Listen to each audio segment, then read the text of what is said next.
हमारे यहाँ धर्म में दो तरह के धर्म हैं, एक द्वैतवादी, एक अद्वैतवादी।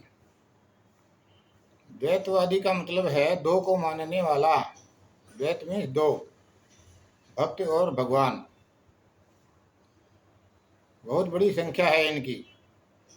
98% लोग द्वैत में ही जाते हैं, भगवान की पूजा करते हैं और स्वयं भक्त बन जाते हैं। इनको कहा जाता है द्वैतवादी। इनको कहा जाता है द्वैतवादी। वे अद्वैत के बारे में कुछ भी नहीं जानते। अद्वैत का अर्थ है एक, एक में आनंद, दो में द्वंद्व। आत्मा सो परमात्मा, अहम ब्रह्मा अस्मि।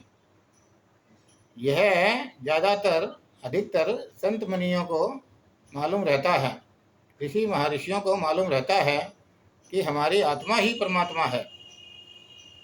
आत्मा ही परमात्मा है, दूसरा कोई परमात्मा नहीं है। जिसे हम दूसरा मान रहे हैं वह केवल एक कल्पना मात्र है।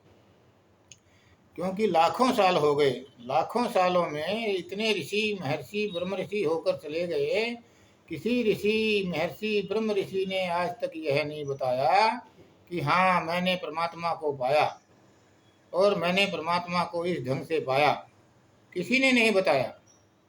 और तुम भी इस ढंग से परमात्मा को पा सकते हो, किसी ने नहीं बताया, क्योंकि उन्होंने पाया ही नहीं।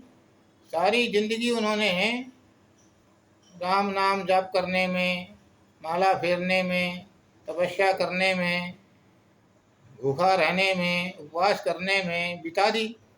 परमात्मा तो नहीं मिला। इसलिए वो आज तक ये नहीं कह सके कि हमने परमात्मा को पाया और तुम भी परमात्मा को इस ढंग से पा सकते हो, क्योंकि कोई दूसरा है ही नहीं।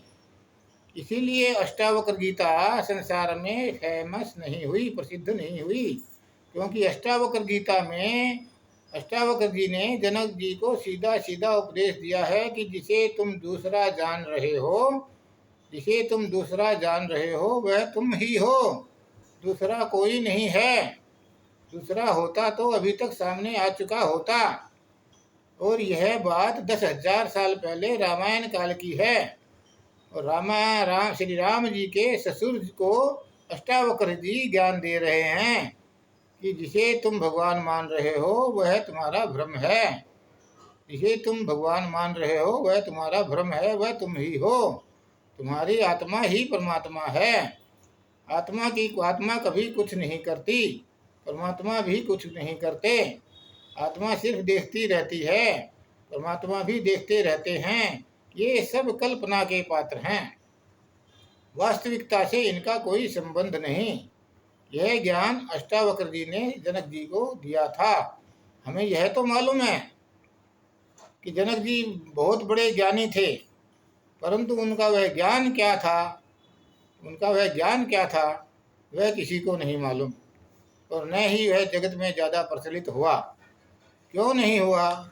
क्योंकि सब किसी दूसरे को भगवान मानते हैं, जिसको जानते नहीं, पहचानते नहीं, कोई कभी मिला नहीं।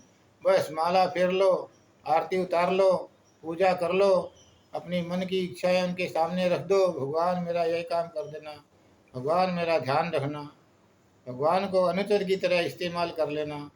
बस यही जो है तुम्हारी तृष्णा है। तुम्हारी तृष्णा बड़ी है, भगवान बड़े नहीं हैं। तुम्हें अपनी तृष्णा पूर्ति के लिए कोई साधन चाहिए। वो साधन तुमको भगवान के रूप में मिल गया।